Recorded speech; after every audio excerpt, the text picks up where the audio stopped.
Okay, so I've had to sort of pivot and change directions for this video that I've been making. Now, obviously, you and the audience haven't been seeing this process, but just imagine a hypothetical video on the very exceptional reversals in Tekken.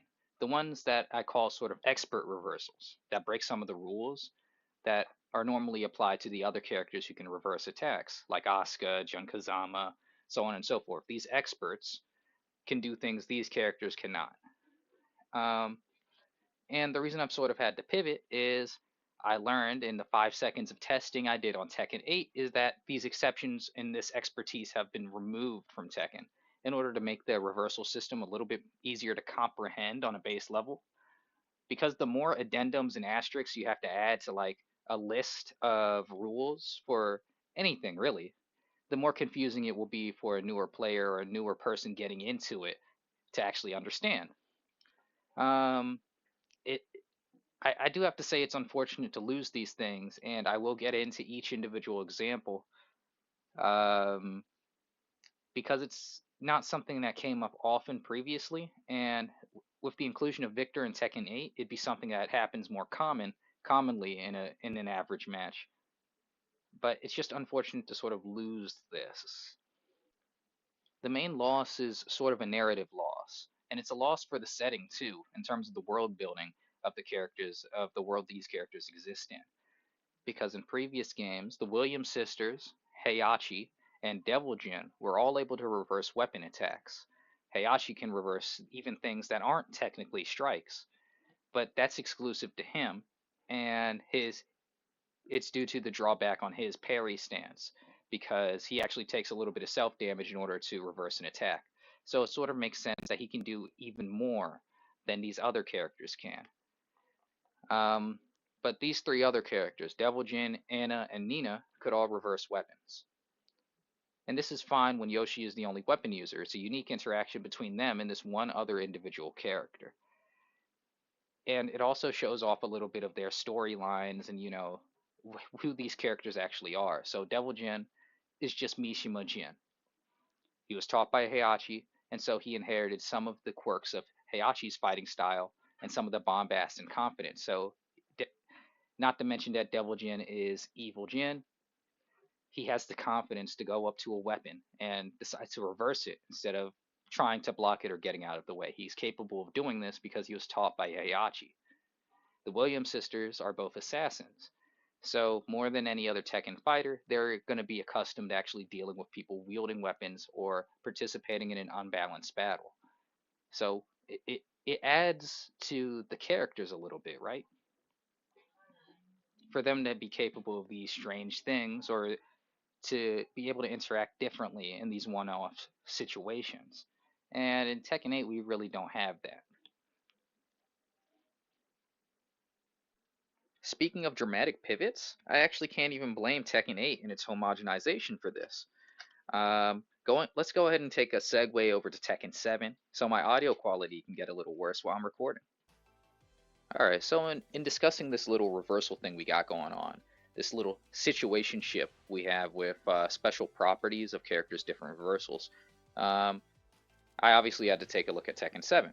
The previous games are relatively consistent, but that's not because of any like intentional thing. Yoshimitsu was the only weapon character for a long time, and these animations are particular to him. Yoshi is a samurai, technically, and as such, when Nina and these other characters catch his sword, it's in a very specific way. It's in that movie way where you grasp the blade between your hands and all that. So what happens when a character is wielding a different weapon? So I have Heihachi here and Master Raven. Um, yeah, she's a creature who exists, and I'm gonna have do her unblockable. I had the wrong thing recorded.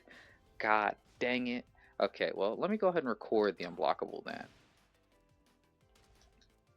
Oh crap, it's doing both. Oh, how convenient. So we're gonna have to check that. So this is the guy who can parry just about anything. He can parry shoulders, elbows, you name it. He can even parry certain kinds of throws, the ultimate tackles. So what's happening here? Gonna be real with you, I do not know. And Tekken 7 is the start to the weirdness here, because that's really odd. And the reason I'd assume he can't do anything about this, despite being the character who can otherwise parry everything, is because there's too many qualities on top of this one move, and they probably could have made a cool animation for it, but I'm certain the idea came up and they were like, no. The hitbox is disjointed because of the fact she's using a blade. It's an unblockable. She's airborne. She hits towards the ground, so the angle is a little funny. Anything we could do to try and make this work would not look correct, and I'm assuming that was the thought process here. So let's go ahead and get rid of Master Raven. We're going to go ahead and get Yoshimitsu like we've been doing before. Even though he's not the only weapon character, I need to illustrate something. You've been seeing this animation play out multiple times over the course of my little video here. They take the blade and roll him onto the ground with it. They clearly catch it. It happens very quickly, but you sort of understand the process of the motion. And this animation is shared between all of these blade expert characters. So let's get a different kind of swordsman. Oh crap. That's me playing as that character. Let me get Heihachi back in here. I don't want to make the mistake of sullying my soul with controlling Kunimitsu at any moment. Alright, Kunimitsu.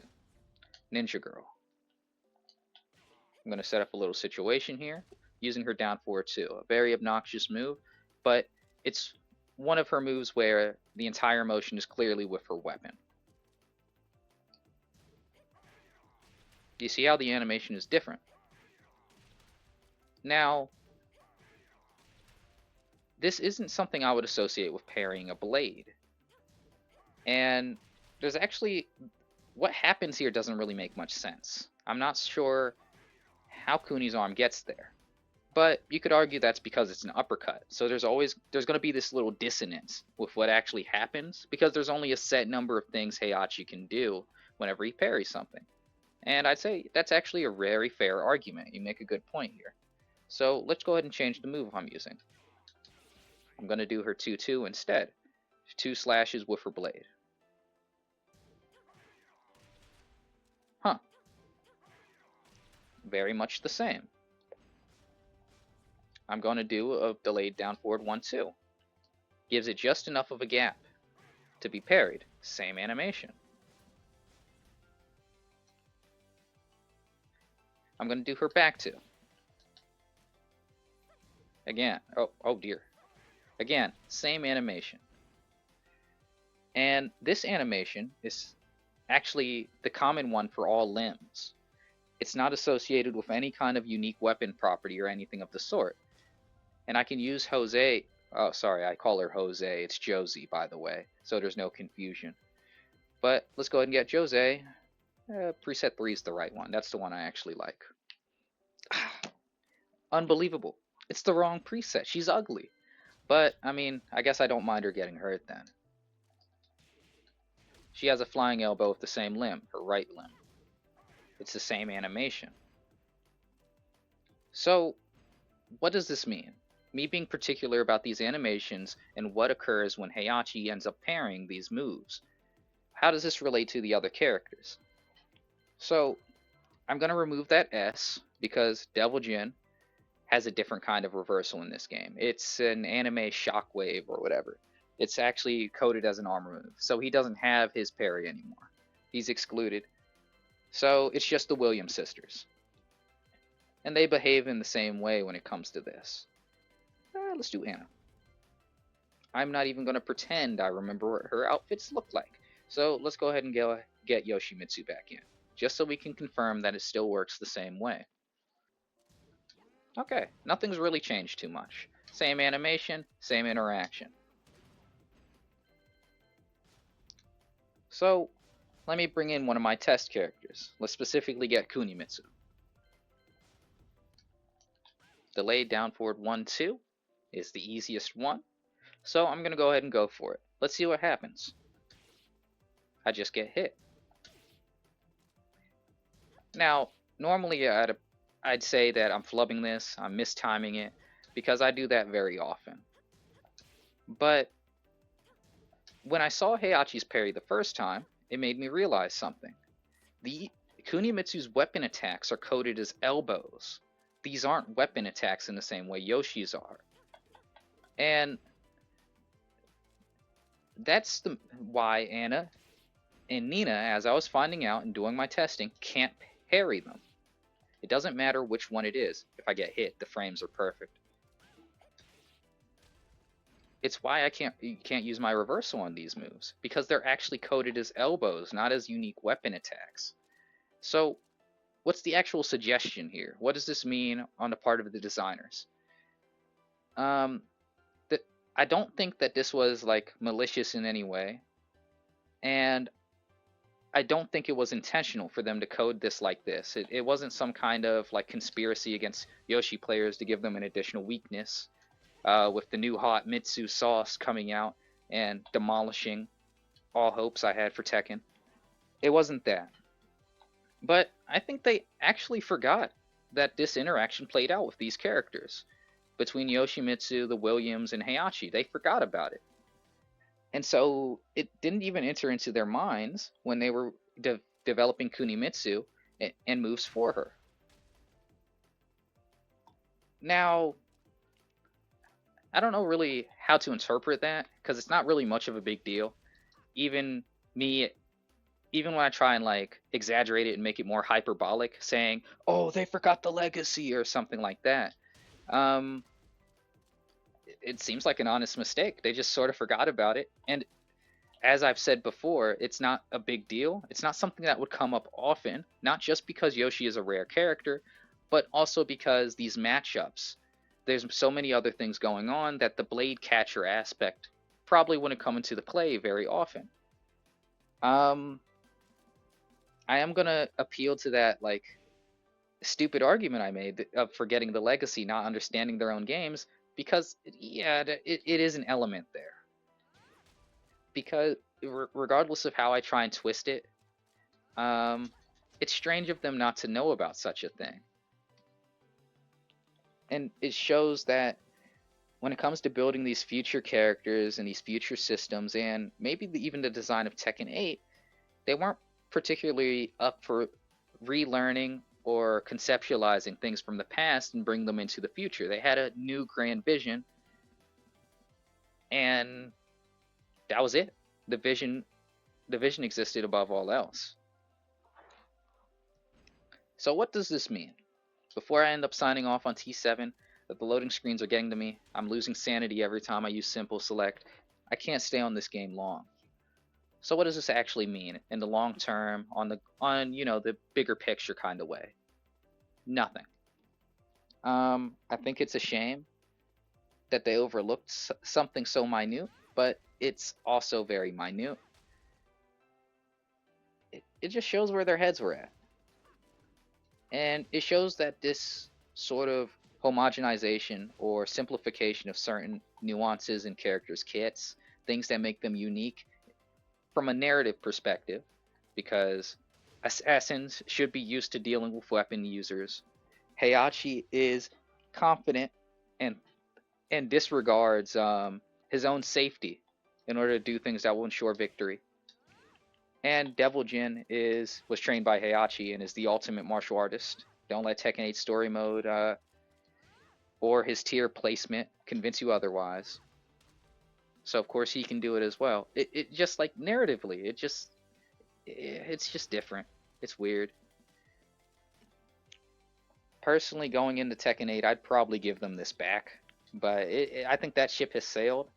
We've already nerfed parries enough, changed them around. If we change them again, people might get disoriented.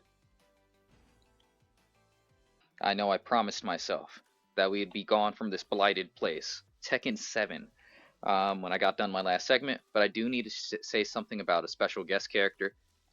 My fella here, my fella here, and that's his weapon. Lucille is even more special than the other ones. Having a weapon's already sort of a big deal in Tekken. It extends your reach and gives you certain move properties other characters don't have. Most characters don't interact with weapons in a way that's favorable to themselves.